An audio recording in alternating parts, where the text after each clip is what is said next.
अस्सलाम वालेकुम व्यूअर। मैं हूं Suhel Shahzad mechanical engineering practices से। आज की वीडियो है चेन ड्राइव स्पीड सिस्टम के बारे में। तो आप ये एनिमेशन में देखेंगे जो छोटी वाली स्प्रॉकेट है वो नॉर्मली मोटर के साथ लगी होती है, उसको हम ड्राइविंग स्प्रॉकेट कहते हैं। और जो बड़ी वाली स्प्रॉकेट दूसरी जो उसकी वजह से घूम रही है वो किसी इक्विपमेंट के साथ लगी होती है या किसी शैफ्ट पार को आगे ट्रांसमिट करने के लिए लगी होती है, तो उसको हम कहते हैं ड्रिवन स्प्रॉकेट। तो हम इसको ज़रा थोड़ा सा एक्सप्लेन करते हैं। आप देखिए इसमें हमने स्प्रॉकेट में इसके टीथ 8 लिए हुए हैं ड्राइविंग साइड के, और ड्रिवन साइड के हमने लिए हैं 24 टीथ। और हमने सपोज किया है कि इसको जो मोटर चला रही है उसके 450 आरपीएम है ड्राइविंग साइड के स्प्रॉकेट के। तो हमें ड्रिवन साइड के स्प्रॉकेट के आरपीएम निकालने हैं। तो यहाँ पे एक बात बताना बहुत ज़रूरी है कि हमें इन चारों वैल्यूज़ में से किसी भी एक की जब हमने निकालनी होगी तो हमें तीन की वैल्यूज़ मालूम होनी चाहिए, चाहे तीनों पैरामीटर वो N1 N2 D1 हो या N2 D1 D2 हो या N2 D2 D1 हो। तो हमें जब इन तीनों में से की वैल्यूज़ मालूम होगी तो चौथे हम पैरामीटर की हम निकाल लेंगे। तो अब हम इसके फार्मूले की तरफ चलते हैं। आप ये देखिए इसका फार्मूला है N1 T1 N2 equal to N2 T2, जहाँ पे N1 है ड्राइवर स्प्रॉकेट का आरपीएम और T1 है ड्राइवर स्प्रॉकेट के टीथ, N2 है ड्रिवन स्प्रॉकेट के आरपीएम और T2 है ड्रिवन स्प्रॉकेट के टीथ। अब आगे मज़ीद हम बढ़ते हैं तो यहाँ पे हम इसकी वैल्यूज़ पुट करते हैं। आप देखें N1 is equal to 1450 RPM, T1 जो कि 8 टीथ है इसको हमने T1 इजिकल टू 8 टीथ हो गया, N2 हमने मालूम करना है, जबकि T2 इजिकल टू 24 टीथ ये हमारे पास अवेलेबल है।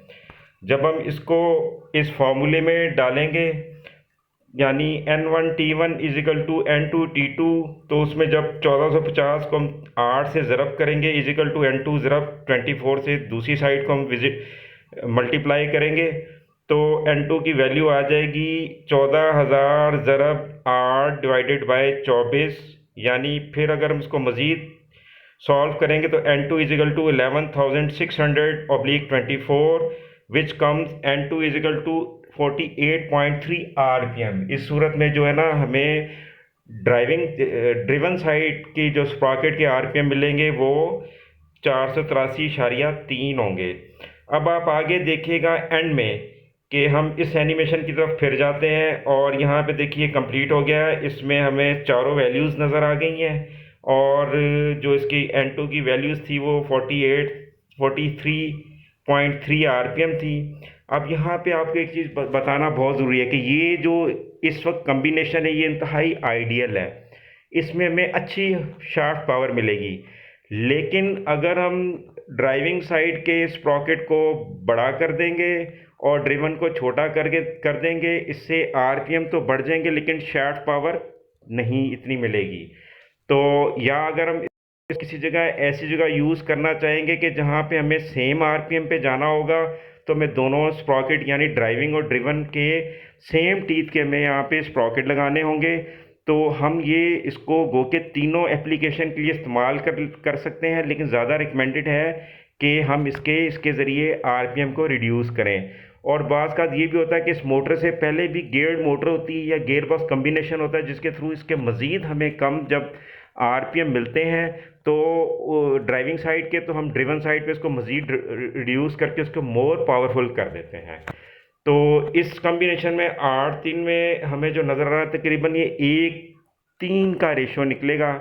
और इसके बाद एक और बात भी बताना यहाँ पे ज़रूरी है कि जो पावर ट्रांसमिशन होती है वो एक से दूसरी शाफ्ट में शिफ्ट करने के लिए इस्तेमाल की जाती है, चाहे वो इक्विपमेंट को चलाए या किसी मशीनरी को चलाए या किसी व्हीकल को चलाए, वहाँ पे यूज़ होती है। और इसके लिए जो तीन चीज़ें यूज़ होती हैं उसमें नंबर वन जो मोस्ट प्रेफरेबल है वो है gear box combination. Gear box combination के बाद फिर आप आ जाएं इसमें वी बेल्ट ड्राइव सिस्टम में, और इसके बाद ये चेन स्प्रॉकेट ड्राइव सिस्टम में। तो ये इसमें थोड़ा सा एक और भी फ़र्क बताना चाहूँगा कि जहाँ पे वी बेल्ट ड्राइव सिस्टम में किसी जगह बेल्ट स्लिप होती हैं ऑपरेशन के थ्रू, तो वहाँ पे हमें फिर ये चेन ड्राइव सिस्टम का इस्तेमाल करना चाहिए। लेकिन ये स्लो स्पीड होता है। अगर वी बेल्ट होगा तो उससे हायर होगा, जैसे आईडी फैन हो गए, कुछ मशीनरी होगी, बेल्ट कन्वेयर्स वगैरह होगी, उसमें वो इस्तेमाल होता है। और जो गियर बॉक्स हैं वो माशाल्लाह चाहे आप गाड़ियों में इस्तेमाल कर लें या आप किसी व्हीकल उसमें मशीनरी में इस्तेमाल कर लें, वो तो मोस्ट प्रेफरेबल है। और आप एंड पे ये देखिए कि इन तीनों पावर ट्रांसमिशन की वजह से आज हम वो रिज़ल्ट हासिल कर रहे हैं जो कि हमें शैफ्ट को रोटेट करने से करने चाहिए। तो मैं इसके साथ ही इजाज़त चाहूँगा। अगर आपको मेरी वीडियो पसंद आई हो तो इसको लाइक कीजिएगा, सब्सक्राइब कीजिएगा और लोगों से शेयर कीजिएगा ताकि मैं और इसमें अपडेट डालता रहूँ। इसके साथ ही मैं इजाज़त चाहूँगा। अल्लाह हाफ़िज़।